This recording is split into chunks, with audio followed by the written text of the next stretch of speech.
Ẹ jẹ́ á ṣàgbéyẹ̀wò ohun tó fẹ́ ṣẹlẹ̀ sí gbogbo ìràwọ̀ pátá lónìí tí ń ṣọjọ́ Friday June 26 ọdún 2026 tá wà nínú ẹ̀ yìí.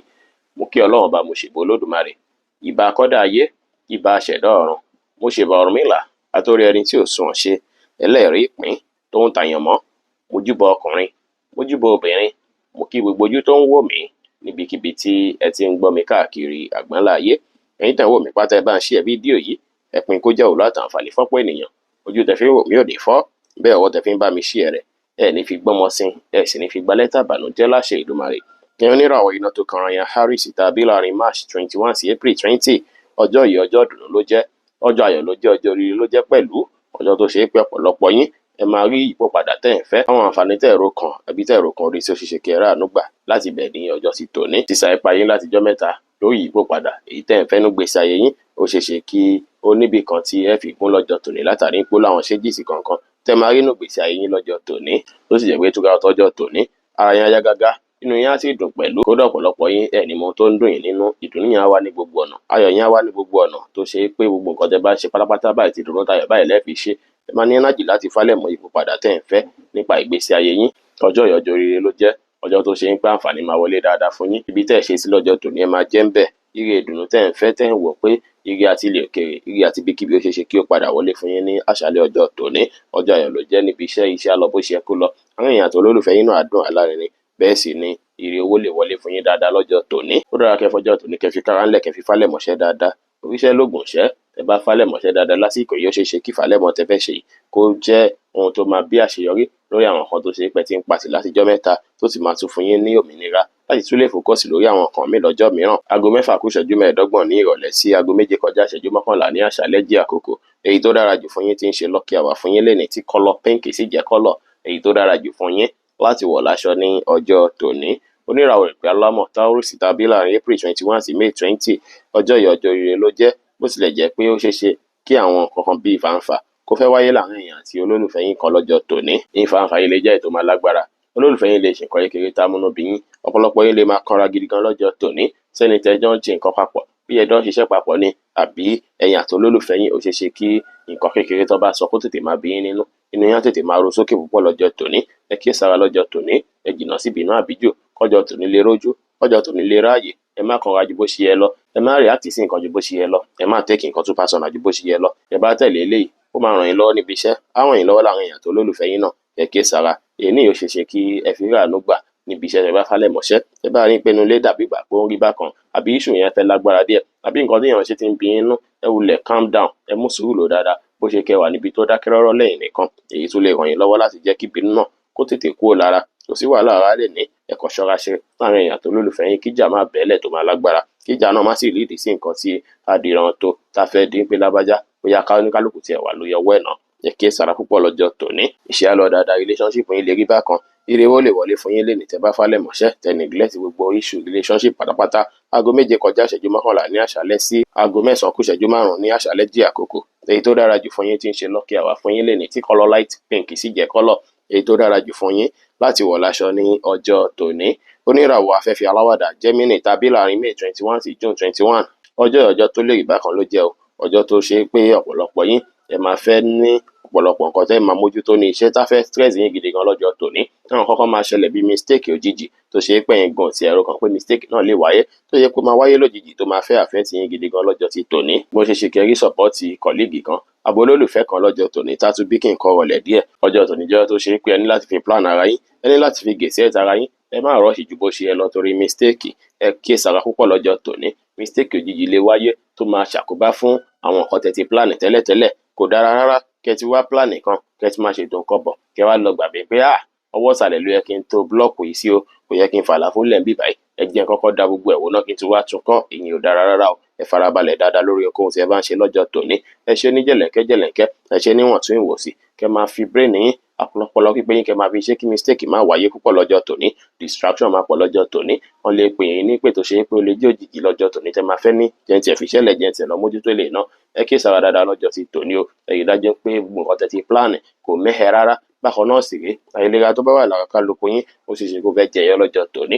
Ẹ tètè yá wá bẹ́ẹ̀ fẹ́ fálẹ̀ mọ́ dáadáa lọ́jọ́ tòní kí lè rọra tó jí pépé kó lè jẹ́ sí yín o. Lọ́jọ́ tòní á dára tẹ́ bá fọgbọ́n ṣe tẹ́ fẹ̀lẹ̀ ṣe tẹ́ ẹ̀ rush jù tẹ́ẹ̀sì procrastinate tẹ̀sí ń ṣe nǹkan yín ní ìwọ̀ntún ìwọ̀nsì tẹ́ kò ní méjì bọ́ náà lẹ́ẹ̀kan ṣoṣo. Aago 9 kù ìṣẹ́jú 5 ní àṣálẹ́ sí aago 11 kù ìṣẹ́jú 10 ní àṣálẹ́ jẹ́ àkókò èyí tó dára jù fún yín tí ń ṣe lucky hour fún yín lẹ́ni tí kọ́lọ́ bíìjì sì jẹ́ kọ́lọ̀ èyí tó dára jù fún yín láti wọ̀ láṣọ ní ọjọ́ tòní. Oníràwọ̀ omi agbára cancer tàbí láàrin June 22 sí July 22 ọjọ́ yìí ọjọ́ ìdùnnú ọjọ́ ayọ̀ ọjọ́ rere ló jẹ́ o ọjọ́ tó ṣe é pé ọ̀pọ̀lọpọ̀ yín ẹ máa rí àwọn àǹfààní kan jẹ lọ́jọ́ ti tòní. Àǹfààní ọ̀nà jíjìn wà fún yín lọ́jọ́ tòní. Ire tẹ́ ń fẹ́ lọ́tùn lósì ó ṣeé ṣe kí ó tó yín lọ́wọ́ lọ́jọ́ tòní torí ẹ̀yin fúnra lára yín kẹ́pọ̀jà 50,000 lẹ́nu wọn máa bá yín rà kẹ́pọ̀jà ní 500,000 naira lẹ́nu wọn máa bá yín rà ọjọ́ tòní jẹ́ tó ṣe é pé àǹfààní máa sílẹ̀ fún yín dáadáa àwọn èèyàn abáyín dúnàdúrà dáadáa àwọn èèyàn abáyín ṣe pẹ̀lú ìfẹ́ ẹ máa rí dùnú ẹ máa ráyọ̀ níbikíbi tẹ́ bá kọjú sí ibi ire ni o àwọn èèyàn máa bá yín ṣe dáadáa lọ́jọ́ ti tòní wọ́n á gbóríyìn fún yín fún iṣẹ́ takuntakun níbi iṣẹ́ tẹ́ bá wà ó sì ṣeé ṣe kó máa gbèrò àti fún yín ní promotion tó rẹ máa ní recognition dáadáa láàyè iṣẹ́ yín lọ́jọ́ ti tòní àwọn èèyàn á dá yín mọ̀ sí dáadáa yàtọ̀ wọ́n á mọ̀ yín mọ̀ nǹkan tẹ́ ẹ̀ ń ṣe gangan ẹ máa wà very creative dáadáa lọ́jọ́ tòní ẹ̀yin gan fúnra yín gan máa plan lórí bẹ́ẹ̀ fẹ́ ṣe tẹ́ ẹ fẹ́ rówó lọ́jọ́ tòní ni àwọn àǹfààní máa sílẹ̀ fún yín dáadáa lọ́jọ́ tòní tó ṣe é pé ẹ̀yin fúnra yín lẹ ní láti seize opportunity láti fi ẹgbàá mú ẹ máa ní láti seize opportunity láti fi ráǹfààní jẹ lọ́jọ́ ti tòní ọ̀pọ̀lọpọ̀ hope máa wà fún yín lọ́jọ́ tòní tẹ́ máa gídùnú lé lórí tẹ́ máa ráyọ̀ lé lórí nígbẹ̀yìn ọjọ́ oríire lọ́jọ́ tòní jẹ́ gbogbo nǹkan tó máa múnú yín dùn máyọ̀ yín kún pátá ní kẹ́ ṣe lọ́jọ́ tòní torí ẹ̀yin fúnra lára yín gan bí nǹkan ọ̀dùnnú bí nǹkan ayọ̀ la máa wọ̀nyí ẹ̀yin dájú pé ẹ̀dùn ra yín nínú ẹ gbafẹ́ ẹ̀yìn jẹ́ ara yín dáadáa lọ́jọ́ tòní ọjọ́ oríire lọ́jọ́ tòní jẹ́ látòórọ̀ ti dáṣálẹ̀ kò sí wàhálà kò sí ìdààmú iṣẹ́ á lọ bó ṣe yẹ kó lọ ìbáṣepọ̀ yín àti olólùfẹ́ yín á lọ dáadáa ire náà lè wọlé fún yín dáadáa lénìí aago 4 kù ìṣẹ́jú 10 ní ọ̀sán sí aago 5 kù ìṣẹ́jú 5 ní ìrọ̀lẹ́ jí àkókò èyí tó dára jù fún yín tí ń ṣe lucky hour fún yín lénìí tí kọ́lọ̀ cream sì jẹ́ kọ́lọ̀ èyí tó dára jù fún yín láti wọ̀ láṣọ ní ọjọ́ tòní oníràwọ̀ iná tó gbóná riri Leo tàbí láàrin July 23 sí August 22 ọjọ́ yìí ọjọ́ tó dára ló jẹ́ bó tilẹ̀ jẹ́ pé fókọ̀sì yín báyìí lórí ọ̀rọ̀ family lórí ọ̀rọ̀ ilé ni ọ̀pọ̀lọpọ̀ yín lọ́jọ́ tòní ó ṣeé ṣe kí ẹ̀rọ àwọn opportunity kan èyí tó ṣe é pé ó máa wọlé fún yín látọ̀nà jíjìn ìwà ayọ̀ kan ìró ìdùnnú kan yín máa gbọ́ látọ̀nà jíjìn lọ́jọ́ tòní tamara yín yá gágá pé ó yá nǹkan báyìí tí mo fẹ́ gbé nígbésẹ̀ ká wá gbé àwọn àǹfààní tí mò ń retí látọ̀nà jíjìn ó ti wọlé ìpè tí mò ń fẹ́ látọ̀nà jíjìn wọ́n ti pè mí fún ọjọ́ tòní jẹ́ tó ṣe é pọ̀pọ̀lọpọ̀ yín ẹ máa ríre gbámú ẹ máa rí àwọn àǹfààní tó máa ràn yín lọ́wọ́ láti lè mójútó nǹkan tẹ́ ń ṣe lọ́wọ́lọ́wọ́ nínú ilé báyìí àbí nǹkan tẹ́ ń ṣe lọ́wọ́lọ́wọ́ ní ṣọ́ọ̀bù yín àbí nǹkan tẹ́ ń ṣe lọ́wọ́lọ́wọ́ fún family member kan ẹ máa rí àǹfààní jẹ lọ́jọ́ tòní táǹfààní yìí sì máa ràn yín lọ́wọ́ dáadáa gbogbo nǹkan á lọ bó ṣe yẹ kó lọ lọ́jọ́ tòní àwọn èèyàn àti family àgúnrégé àwọn èèyàn àti olólùfẹ́ yín á dùn alárinrin àwọn èèyàn àti ẹni tó ṣe é pé wà nílé òkèèrè tó ṣe é pé ó tọjọ́ mẹ́ta tẹ́gbọ́ wọn àárín náà àtúgbérégé dáadáa lọ́jọ́ tòní kò ní sí problem rárá lọ́jọ́ tòní o ara tí yín gan ayá gágá ẹ máa ní energy láti falẹ̀ mọ́ nǹkan dáadáa lọ́jọ́ tòní iṣẹ́ á lọ bó ṣe yẹ kó lọ relationship yẹn á lọ dáadáa iye owó náà lè wọlé fún yín dáadáa lénìí aago 1 kù ìṣẹ́jú 15 ní ọ̀sán sí aago 2 kù ìṣẹ́jú 15 ní ọ̀sán jí àkókò èyí tó dára jù fún yín tí ń ṣe lucky hour fún yín lénìí tí kọ́lọ̀ white sì jẹ́ kọ́lọ̀ èyí tó dára jù fún yín láti wọ̀ láṣọ ní ọjọ́ tòní oníràwọ̀ ìpẹ̀ funfun Virgo tàbí láàrin August 23 sí September 22 ọjọ́ yìí ọjọ́ ìdùnnú ọjọ́ ayọ̀ ọjọ́ oríire ló jẹ́ ọjọ́ tó ṣe é pé ọ̀pọ̀lọpọ̀ yín ẹ ti ń fi ẹnu ẹ ti fi ń dábìrà rèé tẹ́lẹ̀ ẹ rí dájú pé ẹ fẹnu béèrè oore lọ́wọ́ Olódùmarè ọba tó dá yín lọ́jọ́ sí tòní ẹ rí dájú pé ẹ fẹnu pàṣẹ nǹkan dáadáa sínú ìgbésí ayé yín affirmation lẹ́ni lásìkò yìí o ọ̀rọ̀ ẹnu yín báyìí á fìdí múlẹ̀ níbikíbi láyè káàyè àṣẹ máa wà lẹ́nu yín lọ́jọ́ tòní ẹ fẹnu àṣẹ yẹn fi béèrè nǹkan kíkan tẹ́ ẹ fẹ́ ẹ bá àwọn èèyàn ṣe pẹ̀lú ìfẹ́ lọ́jọ́ tòní gbogbo nǹkan tó wà láyìíká yín pátápátá dáradára ní lọ́jọ́ tòní o ẹ̀yin fúnra lára yín ẹ lu ẹnu yín lọ́nà tó ṣe pé ó máa gbànú gbèsè ayé lọ́wọ́ ẹ lè fi béèrè nǹkan tẹ́ ẹ fẹ́ lọ́wọ́ olólùfẹ́ yín ẹ lè fi béèrè ire lọ́wọ́ ẹnikẹ́ni bẹ́ẹ̀ sì ni ire tún lè ti ọ̀dọ̀ ẹni tó dàbí àbúrò àbẹ́gbọ́n yín wáyé ní ọjọ́ ti tòní ọ̀pọ̀lọpọ̀ yín gan tẹ́ bá lálàá lásìkò yìí alábí ẹ̀gbọ́n alábí àbúrò òun ni ẹ máa lá ní àsìkò tí ẹ wà yìí àsìkò tó dára lásìkò yìí jẹ́ tó ṣe pé àwọn tó rọgbà yín ká àwọn tó súnmọ́ yín pẹ́kípẹ́kí wọ́n fẹ́ bá yín ṣe ẹ̀yin náà fẹ́ bá wọn ṣe lọ́jọ́ tòní kò dára kẹ́ kárí bọnú kò dára kí ẹ dá wà lọ́jọ́ tòní ẹ connect pẹ̀lú àwọn immediate people yín àwọn tó rọgbà yín ká ẹ bá wọn ṣe lọ́jọ́ tòní ní àyè ọjà yín náà sì rí ẹ bá customer ṣe bí ìgbà pé ẹjọ jẹ́ family ni èyí máa bí kí ìbáṣepọ̀ yín kò wọnú ara kó sì bá yín dúnàdúrà dáadáa lọ́jọ́ tòní tẹ́ máa rí ṣe dáadáa láàyè iṣẹ́ ẹ polówó ọjà yín ẹ gbé àtẹ̀yìn sórí lọ́jọ́ tòní kẹbẹ̀ sí polówó ẹ̀ pé lágbájá bá mi rajà támẹ́dù bá mi rajà lọ́jọ́ ti tòní gbogbo nǹkan yìí ó ṣeé ṣe kí ràn yín lọ́wọ́ kẹrí tajé ṣe dáadáa ní ọjọ́ ti tòní ọjọ́ rere ló jẹ́ tẹ́ bá tẹ̀lé gbogbo àlàkalẹ̀ yìí tẹ́ fẹnu yín pàṣẹ rere ìrì àwọlé tàn yín wá látàrí pé láti bíjọ́ mẹ́ta gan làṣẹ ti wà lẹ́nu yín láti bíjọ́ mẹ́ta lọ̀rọ̀ ẹnu yín ti jẹ́ tó ṣe pé ó dáṣáká tó sì ń fìdí múlẹ̀ ẹ lò lọ́nà tó máa gbà ràn yín lọ́wọ́ lọ́jọ́ tòní iṣẹ́ á lọ bó ṣe yẹ kó lọ bá ṣe gbẹ̀yìn àtàwọn olólùfẹ́ yín á dùn àlárinrin ìrì owó náà lè wọlé fún yín lè nìjọba tẹ̀lé àlàkalẹ̀ yìí aago mẹ́ta kù ìṣẹ́jú mẹ́wàá ní ọ̀sán sí aago mẹ́rin kù ìṣẹ́jú mẹ́wàá ní ọ̀sán jí àkókò. Èyí tó dára jù fún yín tí ń ṣe lucky hour fún yín lénìí tí kọ́lọ̀ cream sì jẹ́ kọ́lọ̀ èyí tó dára jù fún yín láti wọ̀ láṣọ ní ọjọ́ tòní. Oníràwọ̀ afẹ́fẹ́ márìmífín Libra tàbí láàrin September 23 sí October 22. Ọjọ́ yìí ọjọ́ ìdùnnú, ọjọ́ ayọ̀, ọjọ́ oríire ló jẹ́.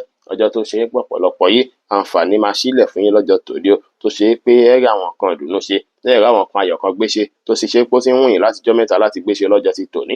Aṣọ eléyìí lánàá, aṣọ eléyìí ń jẹta, àwọn sẹ́ẹ̀tì Libra kan á rí tí wọ́n gbé ṣe lánàá, àwọn sẹ́ẹ̀tì Libra kan á rí tí wọ́n gbé ṣe lọ́jọ́ tòní. Àwọn àǹfààní tó ṣe é pé ti ẹ̀rọ kan àbí tó ṣe é pé ti ń ro kan rẹ̀ pé kí ẹ̀ tiẹ̀ ṣàkitiyan lé lórí, kí ẹ̀ tiẹ̀ yíṣẹ́ fún ó ṣeé ṣe kí ọwọ́ yín bá lọ́jọ́ tòní, kí ẹ rí nǹkan náà gbé ṣe lọ́jọ́ ti tòní tẹ́lẹ̀ máa bí dùnnú tàbí ayọ̀ fún yín. Àsìkò tẹ́yin Libra wáyé bí owó báyìí ló ṣe ń ṣe yín, tó sì jẹ́ pé ọ̀pọ̀lọpọ̀ yín tẹ́ bá ṣàkitiyan dáadáa ẹ máa ríre gbámú, ẹ máa rówó gbámú dáadáa lọ́jọ́ tòní.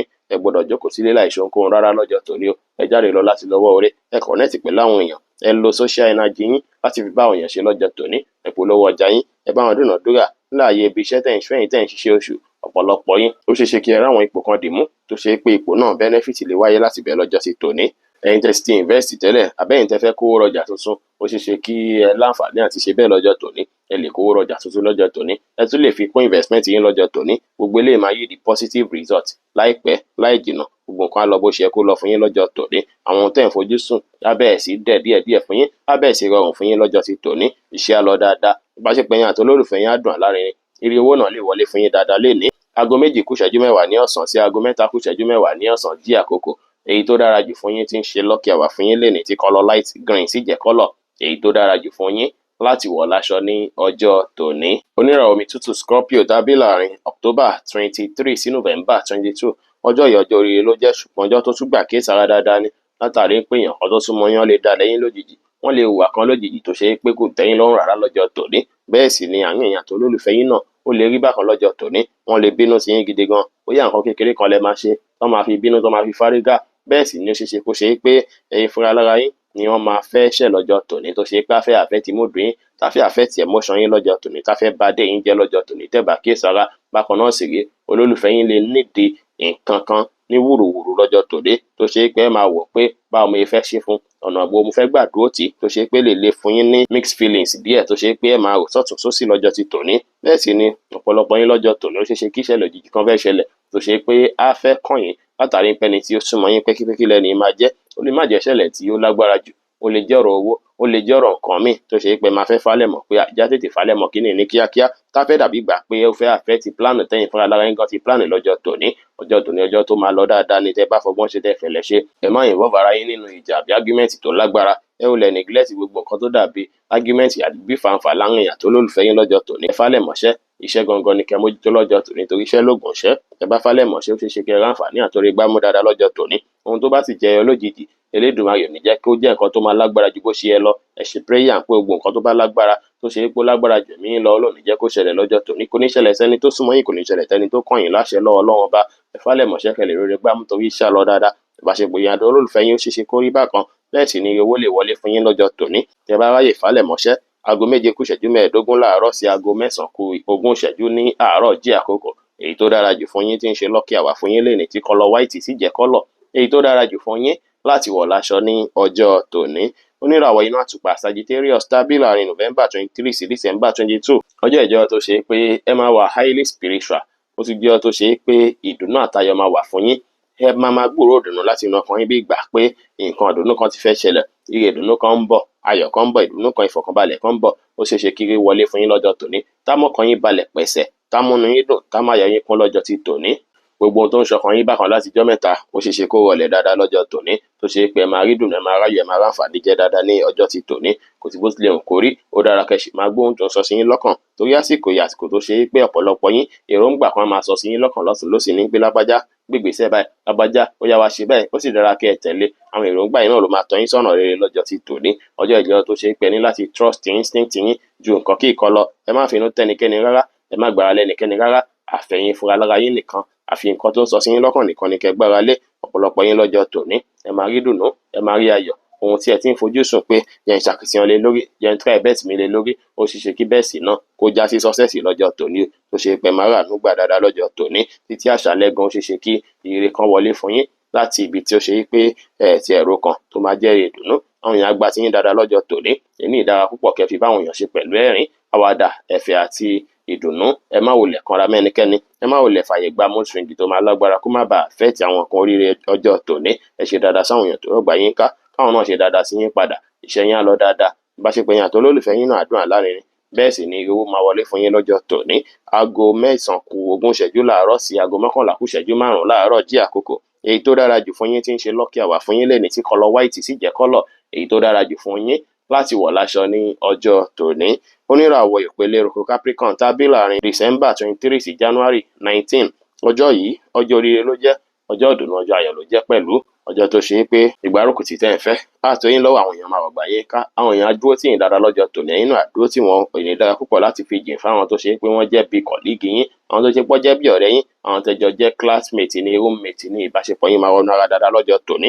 Àyíká yín àbádùgbò tẹ́ bá wà náà wọ́n á bàbàrà yín dáadáa lọ́jọ́ tòní, wọ́n á mọ value yín, wọ́n á mọ rírì yín dáadáa lọ́jọ́ tòní. Ó ṣe é ṣe fọ́pọ̀lọpọ̀ yín kẹ́ ṣe nǹkan kan tó máa tayọ fáwọn tó rọ̀gbà yín ká dáadáa lọ́jọ́ tòní. Ọjọ́ ìjọyọ̀ tó ṣe é pé fẹ́ fi àwọn èèyàn lọ́wọ́ táwọn náà sì máa tún wọ́n yín lọ́wọ́ pẹ̀lú ni. Ọjọ́ ìjọyọ̀ tó ṣe é pé ọ̀pọ̀lọpọ̀ yín tẹ̀ ń ṣiṣẹ́ tó jọmọ́ teamwork, àbẹ́yìn tẹ̀ ń ṣe ẹgbẹ́ kan, bó ṣe ṣe kí ògo yín kó tún fọhùn láàrin ẹgbẹ́ náà lọ́jọ́ tòní, tàbí kẹ́ tayọ láàrin àwọn tó ṣe é pé ẹjọ́ jẹ́ tìmù ní ọjọ́ ti tòní tó ṣe é pé wọ́n á gbóríyìn fún yín pé lágbájá in fact ó ń try. Ìbàjẹ́ níbi iṣẹ́ yín ni, ẹ rí dájú pé ẹ lo akíkanjú èyí tẹ́ ń ṣe kẹ́ fi ìfálẹ̀mọṣẹ́ dáadáa lọ́jọ́ tòní. Ìfálẹ̀mọṣẹ́ yín jẹ́ nǹkan tó ṣe é pé àwọn èèyàn ń wọ́ọ̀ṣì ẹ̀ tẹ̀yìn ò bá tiẹ̀ mọ̀. Àwọn tó rọ̀gbà yín ká, àwọn ọ̀fíìsì àbíṣẹ́ yín wọ́n ń wọ́ọ̀ṣì eléyìí pé lágbájá yóò dàgbé bó ṣe ń iṣẹ́ lélẹ̀. Ó ṣe é ṣe kí wọ́n máa plan àti ṣe nǹkan dáadáa fún yín láìpẹ́ láì jìnnà tó lè jẹ́ nǹkan bíi promotion. Fún ìdí èyí ẹ fálẹ̀mọṣẹ́ dáadáa. Tẹ́ bá nílò support ẹnikẹ́ni lọ́jọ́ tòní, ìgbárùkù ti ọ̀rẹ́ ni, ìgbárùkù ti alásùnmọ́ yín ni, lórí ohunkóhun ẹ lè béèrè fún lọ́jọ́ tòní. Lágbájá wá ràn mí lọ́wọ́ kájọ fọwọ́ kúnṣẹ́ yìí, tàmẹ̀dù wá bá mi ṣe kínní, làkàṣègbè mo nídìí owó báyìí, jọ̀wọ́ ràn mí lọ́wọ́ lé lórí. Ó ṣe é ṣe kí ẹ ráǹfààní rẹ̀ ní ọjọ́ ti tòní. Gbogbo nǹkan á lọ bó ṣe yẹ kó lọ láyìíká yín, àyíká yín á gbalẹ̀ fún dùnnú àtayọ̀ lọ́jọ́ tòní. Iṣẹ́ á lọ dáadáa, ìbáṣepọ̀ yín àti olólùfẹ́ yín á dùn àlárinrin. Ire owó náà lè wọlé fún yín lọ́jọ́ tòní. Aago 11:05 láàárọ̀ sí aago 1:05 ní ọ̀sán jí àkókò. Èyí tó dára jù fún yín tí ń ṣe lucky hour fún yín lẹ́ni tí kọ́lọ̀ sky blue sì jẹ́ kọ́lọ̀ èyí tó dára jù fún yín láti wọ̀ láṣọ ní ọjọ́ tòní. Oníràwọ̀ afẹ́fẹ́ oníbínú Aquarius tàbí láàrin January 20 sí February 18. Ọjọ́ yìí ọjọ́ oríire ló jẹ́, ọjọ́ ìdùnnú, ọjọ́ ayọ̀ ló jẹ́. Bó tilẹ̀ jẹ́ pé gbogbo fókọ̀sì yín pátápátá lórí ọ̀rọ̀ iṣẹ́ yín ni, lórí bí iṣẹ́ yín ṣe fẹ́ ní dàgbàsókè, lórí báwo yín ṣe fẹ́ dá ló jẹ́. Reputation yìí jẹ́ èyí tó ṣe pé ó máa kàn yín gbọ̀gbọ̀gbọ̀n dáadáa lọ́jọ́ tòní. Ẹ ní fẹ́ nǹkan bíi stain, ẹ ní fẹ́ nǹkan bíi ẹ̀gbin rárá lọ́jọ́ tòní. Ẹ sì máa wà ambitious bí ìgbà pé nǹkan tẹ́ ẹ̀ ń ṣe yìí ẹ gbọ́dọ̀ rí ṣe, nǹkan tẹ́ ẹ̀ ń lé ó gbọ́dọ̀ tó yín lọ́wọ́. Ẹ máa wà ambitious gan gidi gan lọ́jọ́ tòní. Á dàbí ìgbà pé ọ̀rọ̀ iṣẹ́ yín báyìí òun lẹ gbé lérí jù nǹkan kí nǹkan lọ. Kò ní sí nǹkan tó kàn yín mọ́ pẹ̀lú nǹkan kí nǹkan ju pé ẹ gbọ́dọ̀ ṣe dáadáa. Àṣeyọrí gbọ́dọ̀ wà lórí iṣẹ́ tẹ́ ń ṣe, ẹ gbọ́dọ̀ fà á lẹ́mọ̀ bí kárí ayé ṣe fẹ́ kẹ́nà sí. Gbogbo eléyìí ló dára kẹ́ ṣe lọ́jọ́ tòní. Tẹ́ bá sì ṣàkitiyan ó ṣe é ṣe kí àwọn àǹfààní kí ó sílẹ̀ ní àyè iṣẹ́ yín lọ́jọ́ ti tòní. Ó sì ṣe é ṣe kí iṣẹ́ yín gbòòrò sí. Tẹ́ bá ti ń plan lórí àwọn kankan tẹ́lẹ̀ láti fi advance ọ̀rọ̀ iṣẹ́ yín, bí ẹ fẹ́ ra tools tuntun ni, bí ẹ fẹ́ gbà àwọn ìgbésẹ̀ tuntun ni, tàbí kí iṣẹ́ yín ní ìdàgbàsókè, ẹ lè ṣe dáadáa lásìkò yìí. Torí ọ̀rọ̀ iṣẹ́ ló máa kàn yín ju bó ṣe yẹ lọ lọ́jọ́ tòní. Tó ṣe pé tẹ́ bá fálẹ̀ mọ́ṣẹ́, ó ṣe é ṣe kẹ́ ráǹfààní àtòrè gbámú dáadáa. Iṣẹ́ yín á lọ bó ṣe yẹ kó lọ. Ìbáṣepọ̀ yín àti olólùfẹ́ yín náà dára, ṣùgbọ́n ọ̀rọ̀ iṣẹ́ ló máa ń mú láyà yín jù. Bẹ́ẹ̀ sì ni owó lè wọlé fún yín lénìí. Aago 1:05 ní ọ̀sán sí aago 3:20 ní ọ̀sán jí àkókò. Èyí tó dára jù fún yín tí ń ṣe lucky hour fún yín lénìí tí kọ́lọ̀ white sì jẹ́ kọ́lọ̀ èyí tó dára jù fún yín láti wọ̀ láṣọ ní ọjọ́ tòní. Oníràwọ̀ mi tí kì í ro Pisces tàbí láàrin February 19 sí March 20. Ọjọ́ yìí ọjọ́ ìdùnnú, ọjọ́ ayọ̀, ọjọ́ oríire ló jẹ́ fẹ́yìn tẹ́ ń lò ràwọ̀ yìí o. Ọjọ́ tó ṣe é pé púpọ̀ ọ̀nà yóò ṣe ṣe kiri ọ̀nà jíjìn kó wọlé fún yín lọ́jọ́ tòní o.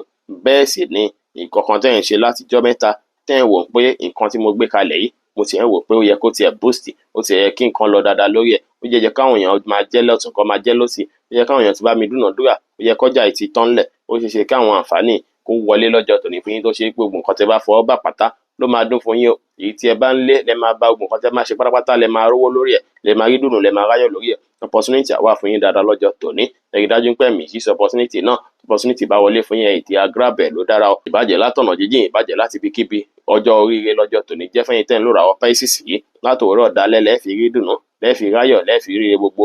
Owó lẹ̀ ń fẹ́ ni ó ṣe ṣe kó tó yín lọ́wọ́ lọ́jọ́ tòní. Ìdàgbàsókè lẹ̀ ń fẹ́ lórí iṣẹ́ yín ó ṣe ṣe kó tó yín lọ́wọ́ lọ́jọ́ tòní. To have opportunity ni ó ṣe ṣe kó wáyé fún yín lọ́jọ́ tòní.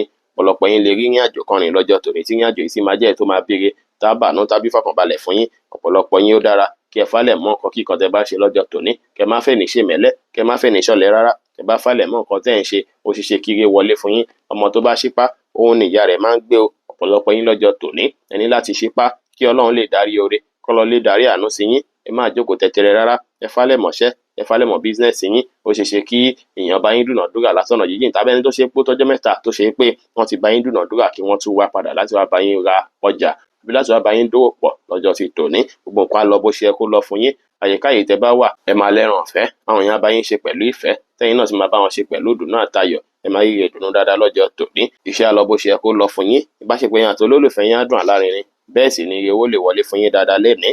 Aago 7:20 ní ọ̀sán sí aago 6:15 ní ìrọ̀lẹ́ jí àkókò.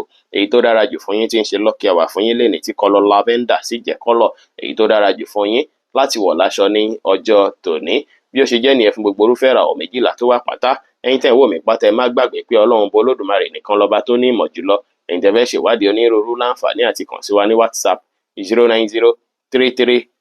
09033897161. Ire gbogbo á jẹ́ tiwa lónìí, lọ́sẹ̀ yìí, lóṣù yìí àti ní gbogbo ọjọ́ ayé wa láṣẹ Ìdùmarè. Ire o.